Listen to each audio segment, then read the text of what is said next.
السلام علیکم ورحمۃ اللہ وبرکاتہ۔ عزیزان گرامی، آج میں آپ کے لیے لایا ہوں ایک زبردست مناظرہ۔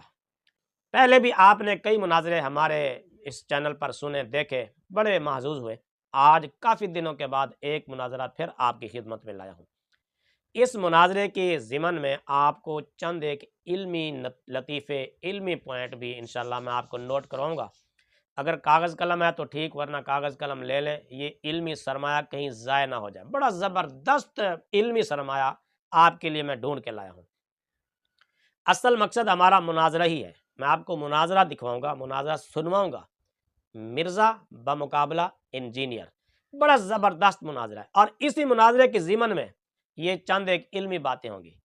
پہلے ایک جھلک سن لیں، پھر آگے بات کریں۔ ویڈیو چلنے لگی ہے۔ امام ابو حنیفہ رحمۃ اللہ علیہ اور امام مالک رحمۃ اللہ علیہ سے فقہی مسائل میں بہت بڑی بڑی غلطیاں ہو گئی ہیں۔ یا ایھا الذین آمنو، اے اہل ایمان، اذا قمتم الی الصلاۃ، جب تم نماز کے لیے اٹھو، تیاری پکڑو، کھڑے ہو، فاغسلوا وجوہکم، تو دھو لیا کرو اپنے چہروں کو، یعنی وضو کا طریقہ آ رہا ہے، اپنے چہروں کو دھو، وَأَيْدِيَكُمْ إِلَى الْمَرَافِقِ، اور اپنے ہاتھوں کو کوہنیوں تک، یعنی کوہنیوں تک کا مطلب ہے کوہنیاں بھی بیچ میں شامل ہے۔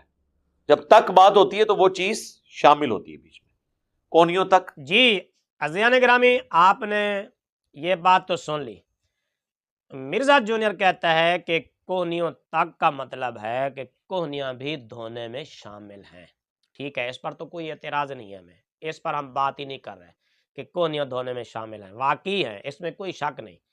مگر اسی ضمن میں، اسی دوران مرزا جونیئر نے جو ایک اصول، قاعدہ اور ضابطہ بتایا ہے، وہ نوٹ کرنے کا ہے، وہ لکھنے کا ہے، وہ محفوظ کرنے کا ہے۔ بڑا علمی نقطہ، بڑا ہی سرمایہ علمی۔ لکھ لیں آپ، میں کہتا ہوں لکھ لیں آپ کو کام آئے گا۔ اگر آپ دینی مدارس کے سٹوڈنٹس تو پھر تو سبحان اللہ، کیا ہی بات ہے، امتحان میں کامیابی کی ضمانت بھی ہے۔ اور خصوصاً اگر آپ دینی مدارس کے عربی کلاس کی ابتدائی کلاسوں میں، جن میں شرح میں عامل پڑھائی جاتی ہے، تو پھر تو کیا ہی بات ہے، وہ کتاب تو آپ کو ازبر ہو جائے گی۔ یہ قاعدہ اس میں بھی ہے، انشاءاللہ میں وہ آپ کو دکھاؤں گا۔ مرزا جونیئر کا اصول آپ نے سن لیا نا۔ یعنی کوہنیوں تک کا مطلب ہے کوہنیاں بھی بیچ میں شامل ہے۔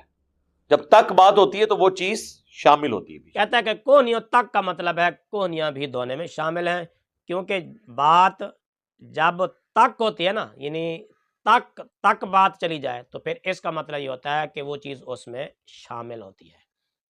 جب تک بات ہوتی ہے تو وہ چیز شامل ہوتی ہے بیچ میں۔ اس کو آپ بے وقوفی کہو، پرلے درجے کی جہالت کہو، تو کوئی مبالغہ نہیں ہوگا اس میں، کہ بات جب تک ہو تو وہ چیز اس میں شامل ہوتی ہے۔ اس طرح کا کوئی قاعدہ نہیں ہے، کوئی اصول نہیں ہے۔ اگر اس قاعدے قانون کو مان لیا جائے، بالفرض مان لیا جائے کہ بات جب تک ہو نا، جس طرح یہاں پر کوہنیوں تک، تو اس کا مطلب یہ ہوتا ہے کہ وہ چیز اس میں شامل ہوتی ہے۔ اگر اس قاعدے کو تسلیم کر لیا جائے، مان لیا جائے، تو مرزا جی پھر قرآن مجید کھولیے، دوسرا پارہ کھولیے، سورۃ البقرہ کی آیت نمبر 187 کھولیے۔ اللہ تبارک و تعالیٰ فرماتا ہے، اتم الصیام الی اللیل، پورا کرو روزے کو رات تک۔ یہ تفہیم القرآن ہے۔ یہ ترجمہ میں اس لیے دکھا رہا ہوں کیونکہ مرزا جونیئر کے نزدیک یہ ترجمہ، یہ تفسیر اردو میں نازل شدہ قرآن ہے، اور یہ مرزے کا ممدوح ترجمہ اور تفسیر ہے، اس لیے میں یہ دکھا رہا ہوں۔ ورنہ ترجمے اور بھی آپ کوئی بھی قرآن پاک اٹھا کر دیکھ لیں، انہوں نے یہی لکھا ہوگا کہ پورا کرو روزے کو رات تک، یا رات تک روزے کو پورا کرو۔ انہوں نے جو لکھا ہے وہ لکھا ہے کہ رات تک اپنا روزہ پورا کرو۔ کیوں مرزا جی؟ بقول تیرے ادھر ہے کہ ہاتھوں کو دھوو کوہنیوں تک، تو تک کا مطلب ہے کہ کوہنیاں بھی دھونے میں شامل ہیں، اور تو نے یہ کہا کہ جب بات تک ہو، تک، جب تک بات ہوتی ہے تو وہ چیز شامل ہوتی تو اس کا مطلب ہوتا ہے کہ وہ چیز اس میں شامل ہے۔ تو مرزا جی بات یہاں پر بھی تک ہے، رات تک اپنا روزہ پورا کرو۔ تو کیا خیال ہے، رات روزے میں داخل ہے؟ کیا رات کو بھی روزہ رکھا جائے گا اور رات روزے میں شامل ہے؟ ٹائم قیامت تک جے